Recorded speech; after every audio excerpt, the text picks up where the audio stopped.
A very good morning, sir. My name is Kishana. I'm from Batch 21 and my ID is DM062002. Today I'm going to present about introduction what is occupational safety and health in workplace. Occupational safety and health, also commonly referred to as occupational health and safety.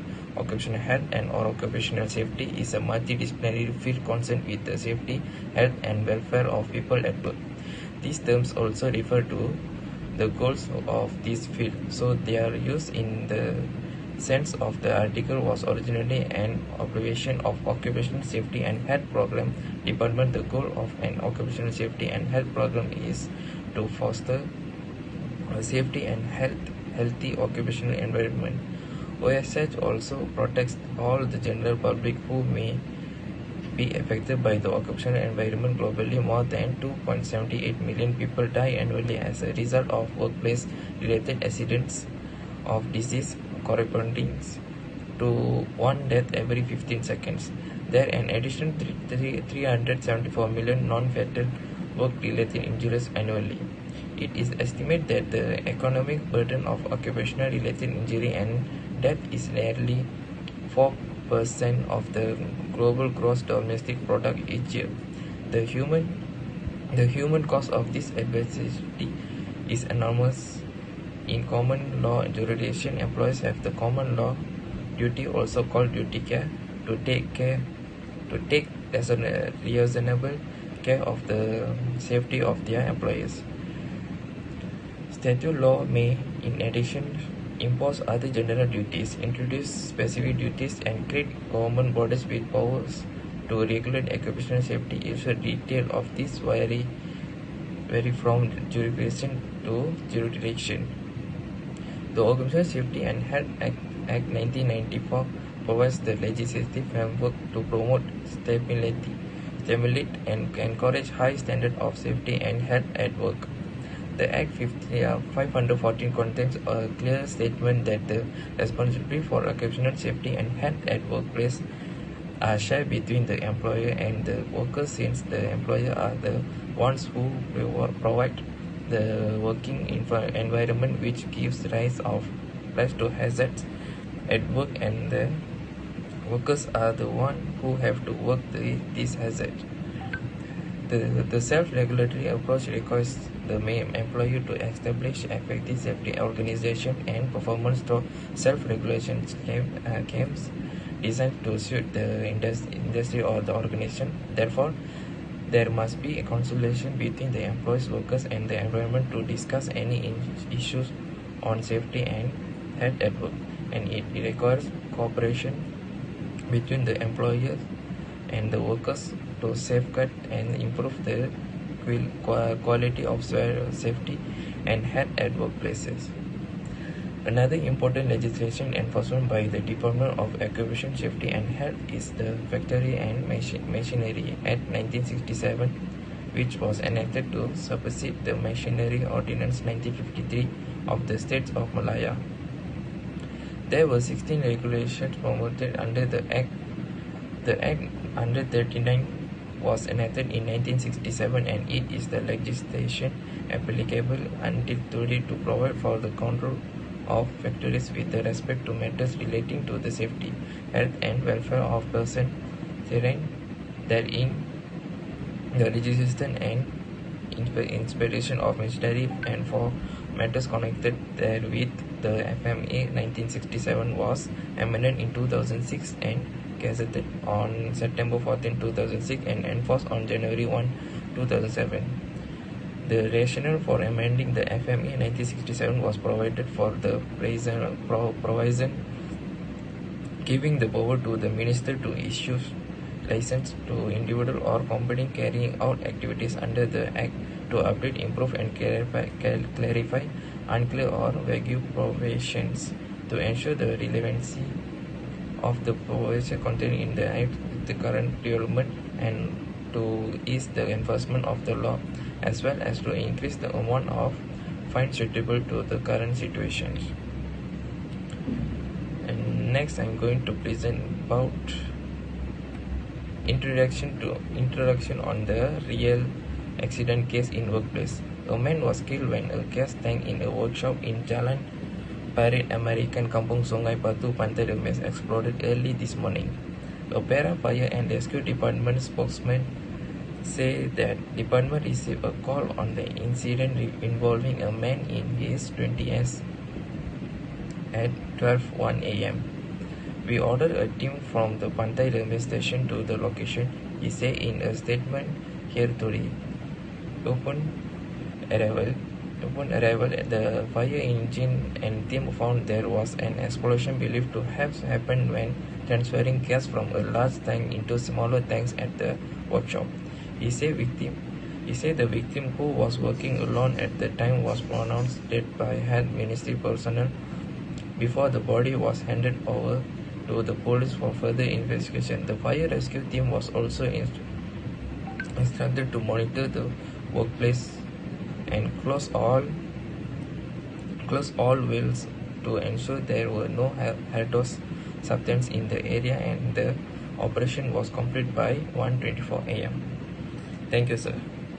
Hi sir, my name is Pritibha Nandini Sivaraja, student ID DEN 05283. Today I'd like to present about the importance of occupational safety and health in workplace. Occupational health and safety focuses primarily on protecting employees in the workplace from accidents, injuries, and exposure to harmful substances. While accidents can happen at any time, it is still employers' responsibility to ensure that they take steps to reduce the risk of incidents and maintain a safe working environment. Prioritizing OHS at your business has several key benefits, including reduce risk of accident or injuries by identifying and mitigating hazards, improve efficiency and productivity due to fewer employees missing work from illness or injury, improve employee relation and morale. A safer work environment is a less stressful work environment. Reduce costs associated with accident or injuries, healthcare and rehabilitative cost, losses in productivity, impact on employees' well-being, lower insurance premium resulting from fewer workplace incidents and workers' compensation claims. It is no secret that all industries have safety and hazards of some sort. The most important aspect of a good occupational healthy and safe policy is identifying these hazards and ensuring that employees have the training, safety equipment, and other resources needed to work safely.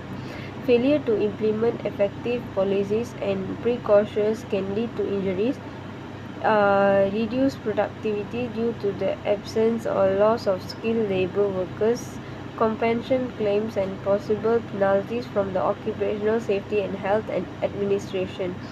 Occupational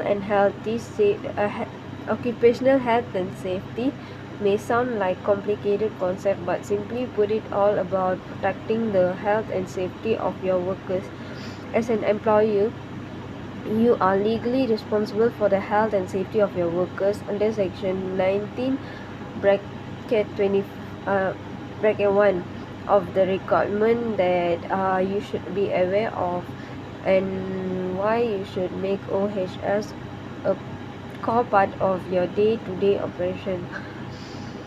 Regardless of which industry you operate in, you need to take the time to identify the safety risks present on your workplace and take appropriate measures to keep your workers safe. If you are concerned about the time and money associated in implement safety practices and equipment, how OHS can benefit your business. It reduces injury and illness in workplace. It improves employee productivity. It helps you retain your employees. It reduces the cost and injury workers' compensation. Remember, maintaining a health and safety working environment for your workers is your duty of care and not a choice. Here are a few things you can do with complement with Australian OHS laws. Provide a safe working environment for all your employees. Provide and maintain safe machinery and structures. Provide safe ways of working.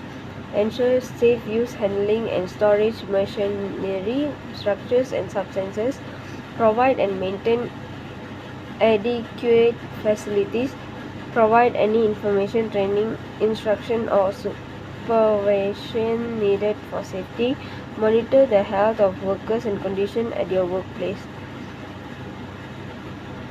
The workplace play a huge role in physical, mental, economical, and social well-being of workers. By implementing an OHS policy and ensuring the stakeholder of your business are actively involved in maintaining that policy, your business will be set for successful. Thank you. I'm Tavaga Kanyapan from Batch 21, my database DEM 04223. Now I'm going to present about the main story of this case. The action of a man who wanted to transfer the gas used for cooking paid off when the barrel containing the gas exploded in an accident at Pantai Remis. In the accident at a premises in Jalan Parit American Kampung Sungai Batu, Pantai Remis, the 20-year-old man died at the scene due to the explosion. A spokesman for the Para Fire and Rescue Department stated they believed the explosion was due to the process of transferring gas from large barrels through smaller barrels at the workshop. They received an emergency call at midnight and a team of members of the Pantai Remis Fire and Rescue Station rushed to the scene. During the accident, the victim is believed to be alone in the workshop, he said in the statement. According to him, the medical team that arrived at the scene confirmed that the victim had died.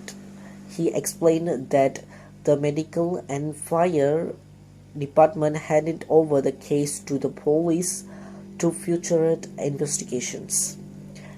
According to him, the team's action then carried out monitoring work and closed all the values and gas cylinders found there to ensure that they were not hazardous substances were.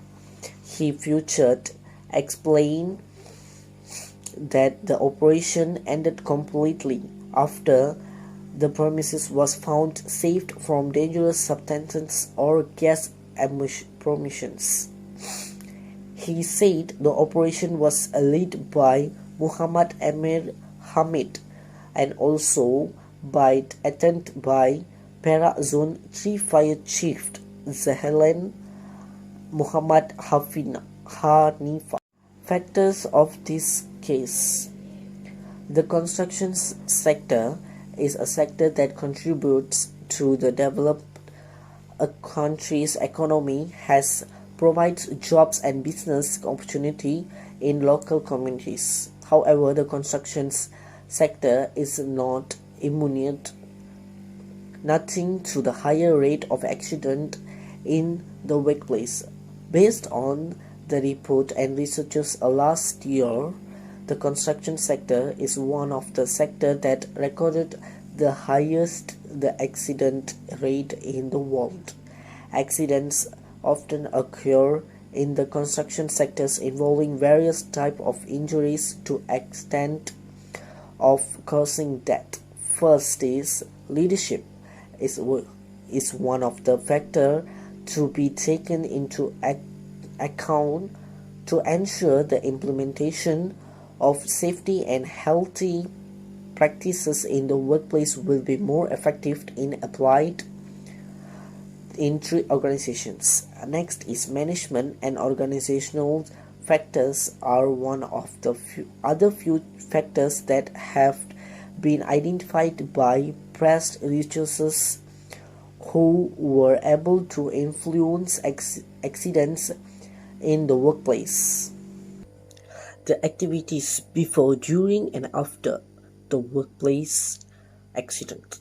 The activities before the workplace accident In an organization, the responsibility for performing security audits rests on the shoulders of the employer or a head of department, but with the extensions of occupational safety and health community, the specialization related to safety audits can be implemented as stipulated in the Occupational Safety and Health Act 1994 and subsidiary legislation under it. Anyone who conducts safety and healthy audit in an organization is known as a safety and health auditors, whether employed in the workplace. Therefore, safety and health auditors are not necessarily members of DOSH.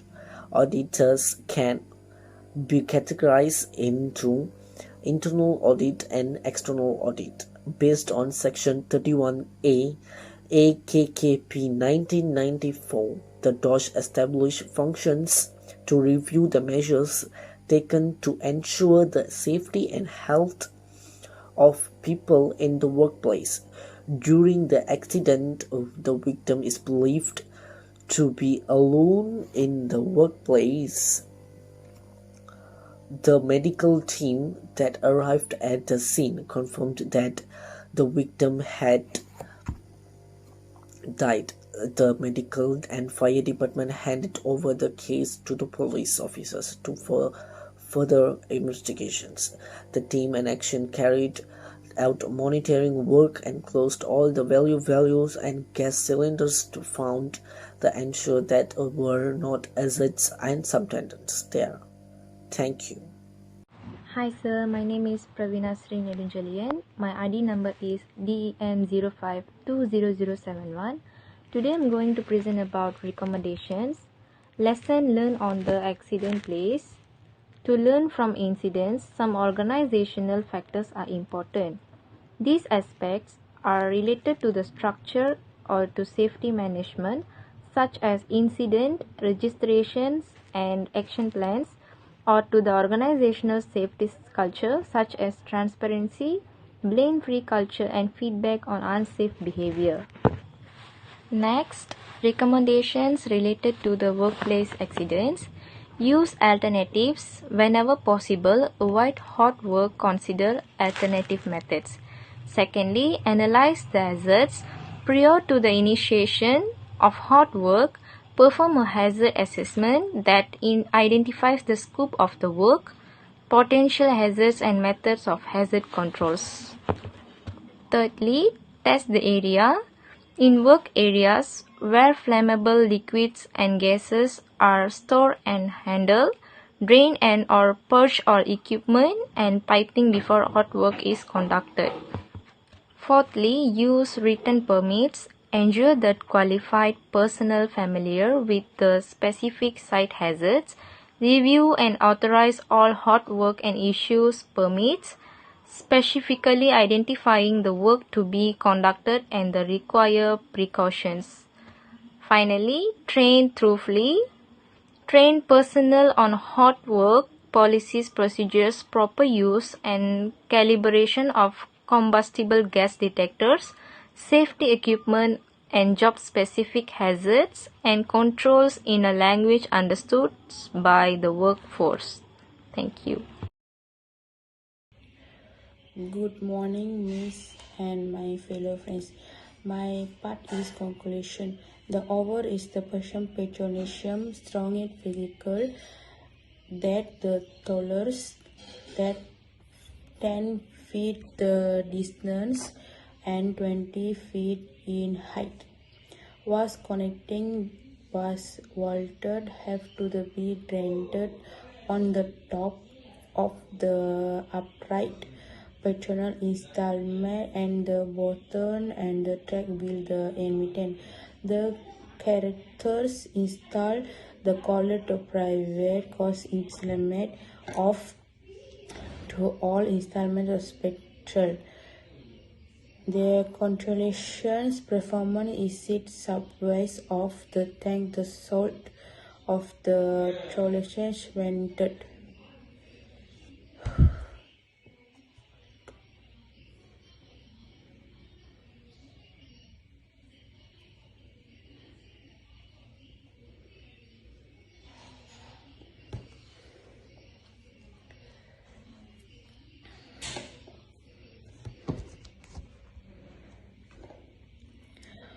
Of the installment of driving all the structure removed the together the ventilations before the hold of the tent the owner discussed